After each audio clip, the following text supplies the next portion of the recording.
La agresividad en psicoanálisis.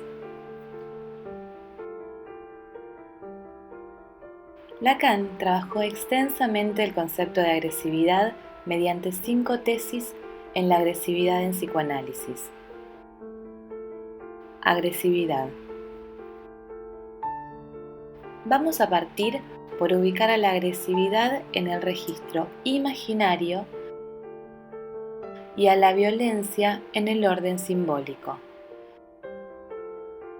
Lacan dice: la agresividad es la tendencia correlativa de un modo de identificación que llamamos narcisista y que determina la estructura formal del yo del hombre y del registro de entidades característicos de su mundo.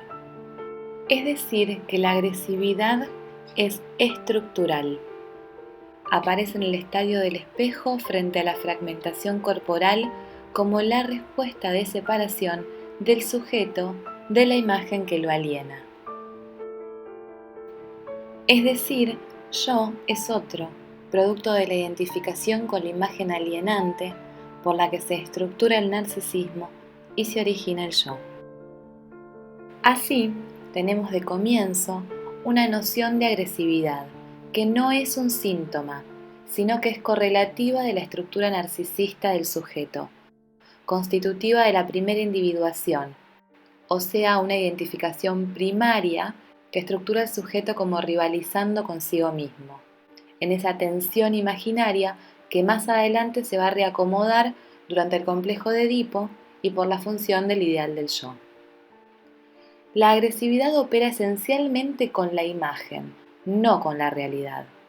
El complejo de Edipo va a funcionar poniendo orden y distancia con respecto al otro, ya que surge de una identificación específica que ya no es la imagen alienante. Esto logra pacificar esa paranoia del yo. El complejo de Edipo ordena las identificaciones imaginarias, aunque eso no extingue la agresividad.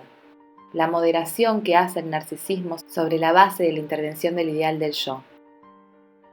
El ideal del yo, instancia simbólica, sostendrá el narcisismo, y esto calmará y moderará la agresividad imaginaria. Agresividad como intención. La agresividad como intención es del orden simbólico y refiere a las reacciones agresivas. La agresividad como intención son las reacciones agresivas, que con diferentes matices, intensidad y eficacia pueden registrarse como odio y hostilidad.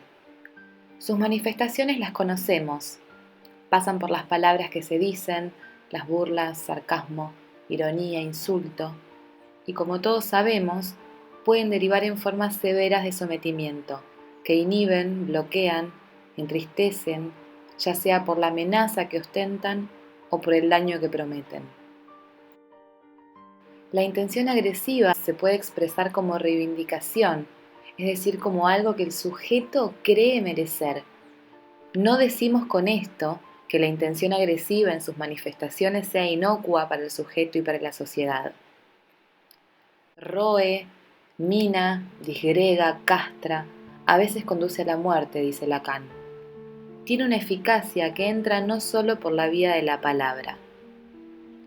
Es aquí donde lo simbólico vendrá a superponerse a lo imaginario y a organizarlo de una determinada manera.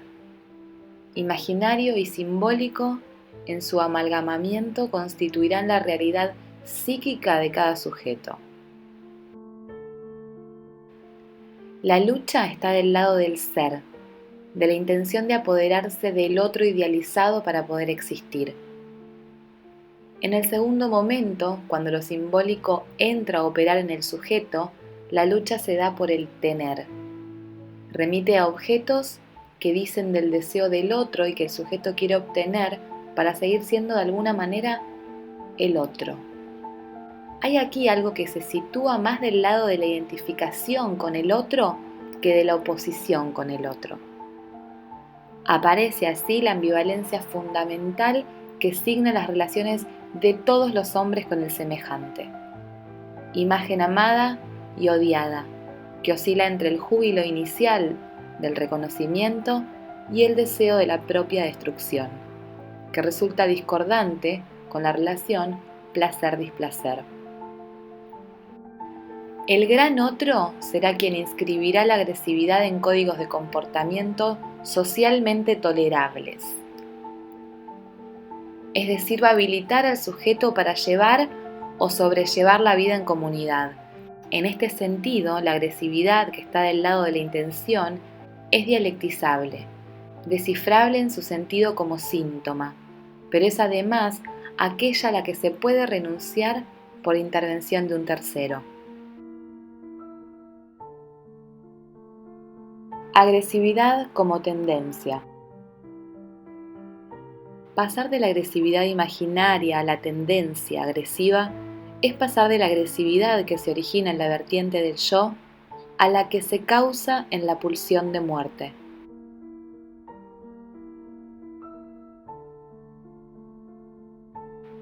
Freud empieza a intuir que hay algo distinto que retorna y que se encuentra más allá del principio del placer. Algo que se inscribe como enigmático, porque dice de una paradoja: el placer en el dolor. La insistencia clínica de esta experiencia humana lo impuso como un principio, como una constante que se hace presente en la compulsión a repetir. La pulsión de muerte como algo que se realiza en retorno en el sujeto porque procede de él mismo. Lacan busca explicar así el enigma de la compulsión a la repetición, encontrándose allí con la pulsión de muerte. Al dirigirse al otro, el sujeto intenta restituir su armonía interior, colocando afuera, en el otro, su imperativo de destrucción. El deseo del otro, que es su propio deseo, entra a formar parte de ese juego siniestro en el que el sujeto lucha por no sucumbir al llamado de la muerte. La pulsión cumple a espaldas del sujeto su fin primordial, su satisfacción. La pulsión siempre se satisface. Sujeto y cuerpo en el acto agresivo se convierten en objeto de goce. Pero la satisfacción lograda es apenas una sombra de la que ansía, porque ella en su plenitud siempre es del orden de lo imposible. Por ello insiste en la repetición compulsiva, en el paso al acto, reivindicando incluso, en los tormentos que la angustia y la culpa producen, su voluntad de goce. La tendencia agresiva es apenas una maniobra de la que el sujeto no sabe. Este se preocupa por mantener la insistencia de la libido ligada al eros. Se preocupa por restaurar una armonía perdida, por escapar a ese llamado mundo de la muerte, sabiendo sin saber que en los insistentes fracasos de la restitución se instaurará como una condena la repetición.